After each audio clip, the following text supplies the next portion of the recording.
ये आप सुन रहे थे चेयरमैन पाकिस्तान तहरीक इंसाफ बैरिस्टर गौहर को, और यकीन करें मुझे इनसे कोई हमदर्दी नहीं, क्योंकि हमाकतों से, इडियोसिटी से और जो है वो इसी तरह की बहुत सी और जहतों से ये जो कैफियत होती हैं, इनसे मैंने ज़िंदगी में कोई हमदर्दी नहीं की।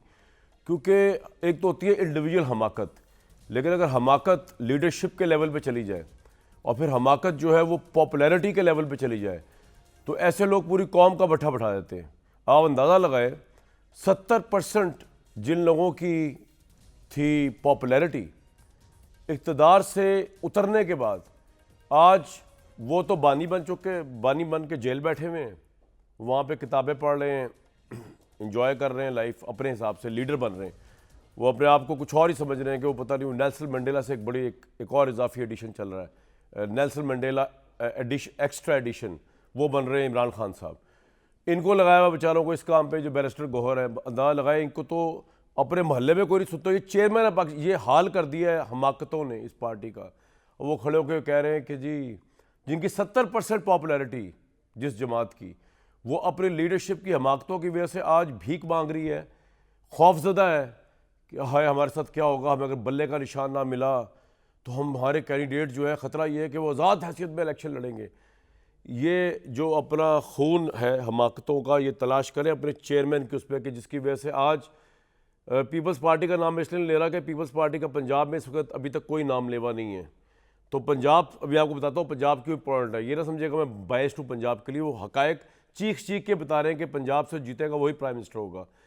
लेकिन तहरीक इंसाफ की हमाकतों की वजह से क़यादत की मुसद्दिक मलिक साहब जैसी जो पार्टियाँ हैं, वो आज जब नवाज शरीफ साहब खिताब कर रहे हैं, अच्छा मज़े की बात यह कि ख्वाह वो पाकिस्तान तहरीक PMLN है या वो पीपल्स पार्टी है, किसी में अभी तक इतना वो नहीं है कि जाके जलसों में निकल जाएं, जलसे करें।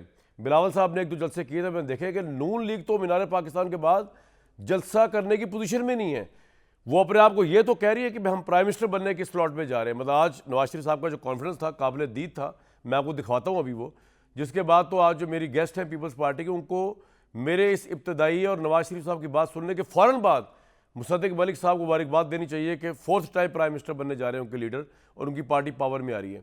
लेकिन ये सब जो कुछ हो रहा है ये उस हमाकत की वजह से हो रहा है, जिस हमाकत को आज आप बैरिस्टर गौहर साहब के, उससे बैरिस्टर गौहर भी एक हमाकत का प्रोडक्ट ही है ना, कि वो बने हुए चेयरमैन पाकिस्तान तहरीक इंसाफ के, और वो जो असल चेयरमैन है वो बानी बन के बैठा हुआ जेल में। सुना जी, नवाज शरीफ साहब किस हद तक जा चुके हैं इस वक्त, जलसे नहीं कर रही नून लीग, उतनी हिम्मत नहीं उनकी, लेकिन वो जिस कॉन्फिडेंस से बात कर रहे हैं उससे पता चला है कि वो आ रहे हैं, उन्हें कोई रोक नहीं सकता।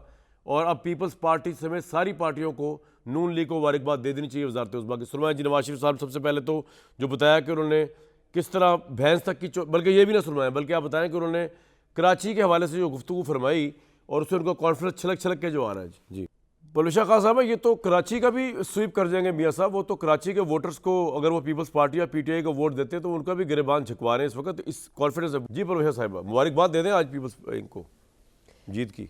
देखिए शुक्रिया कामरान साहब।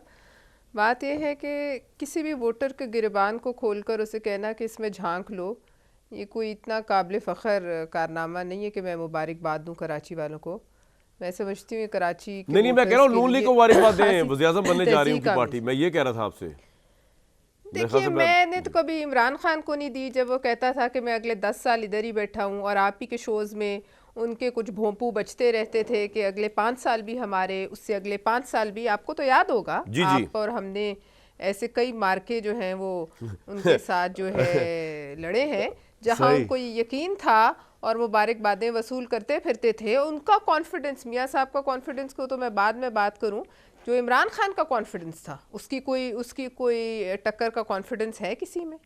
तो वो तो ये कहते थे कि हम एक पेज पे हैं और हम अगले 10 साल के लिए विराजमान हैं, कोई हमें हटा नहीं सकता।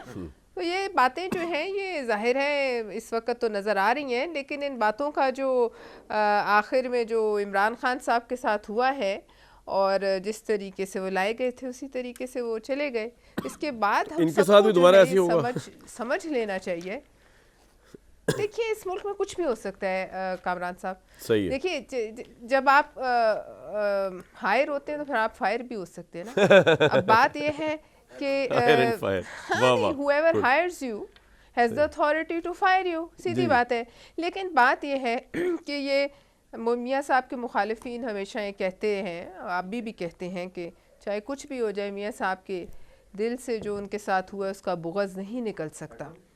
तो अब ऐसे लगता है आज जो मैंने गुफ्तगू सुनी उनकी, जिस तरीके से उन्होंने ज़िक्र किया वो सब जो उनके साथ गुज़रा, उन्होंने फिर उसका ज़िक्र किया। मेरे ख़्याल में कई दफ़ा वो ये ज़िक्र कर चुके हैं। उसके बाद एक बात तो आया है कि मियाँ साहब जब भी आए इक़्तिदार में, जैसे भी आए, वो ज़रूर उन तमाम अनासिर का मुहासबा करने के लिए सोचेंगे, ज़रूर। कर सके ना कर सके एक अलग बात है, लेकिन उनके दिल में ये बात, जैसे उनके मुखालिफिन कहते थे, आज लगता है कि वो सच ही है। बदला लेंगे एस्टेब्लिशमेंट से, ख्वाह साहब का एस्टेब्लिशमेंट हो आपके ख्याल में? ये जो वो पूछ रहे हैं कि कराची वाले, हाँ जी बिल्कुल, नज़र तो ये आता है। मैं तो वर्ड्स जो है उनको मिन्स नहीं करती, लेकिन आप ये देखिए, वे कराची वालों से सवाल करना, सिंध वालों से, चित्राल वालों से, मियाँ साहब यहाँ रहते, ज़रूर उंगलियां उठाते, जो मंसूबे चलते रहे पिछले 4 साल में सिंध की हुकूमत पर, तो बिल्कुल उनका हक बनता था।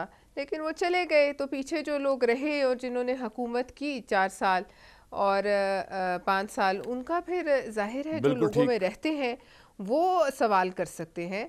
जो लोग चले जाते हैं फिर वो जब आते हैं तो दुनिया बदल गई होती है। लेकिन अभी तक हम में से बहुत लोगों को ये अंदाज़ा नहीं है कि दुनिया वो नहीं है जो आपको एक जगह से बैठकर एक फिक्स दूरबीन से नज़र आ रही है। दुनिया तो बड़ी बात है, पाकिस्तान भी वो नहीं है जो आपको बताया जा रहा है या जो आप सोच रहे हैं या जो हम ख्वाहिश, यानी ये रियलिटीज में नहीं खेल रहे हर ख्वाहिश जो है उसी तरीके से। बिल्कुल ठीक, आपका पॉइंट आ गया। अच्छा जी, बात ये है, आपने खुद कह दिया। देखिए आप मुझे एक कामरान साहब, 2 बातें सिर्फ। आप देखिए, कल तक सरफराज बुगटी साहब जो थे आज हमारे साथ आ गए। पहले वो नून में जाने का सोच रहे थे। कुदूस पिजिंजो साहब हमारे साथ आ गए।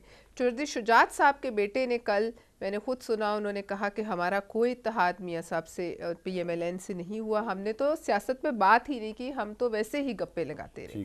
तो लिहाजा ये बड़े आसार हैं कि ठीक है वो कोशिश ज़रूर करें। MQM ने भी कह दिया कि हमारा अभी कोई GDA PMLN से कोई इत्तेहाद की सतह पर बातचीत जो है वो नहीं पहुंची है। तो लिहाजा ये इशारे हैं जो मैं तो परवेज़ साहब आपको तब कामयाब मानूंगा कौन सरफराज बुगटी साहब और कौन PML को, जब आप मुसद्दिक मलिक साहब को अपनी पार्टी में लेके आए, तब पता चलेगा विनिंग कॉम्बिनेशन बना है कि जी ये 15 वजन का उस तरफ चला गया है, अब जो है वो पीपल्स पार्टी डिफीट करेगी, तब मजा आएगा।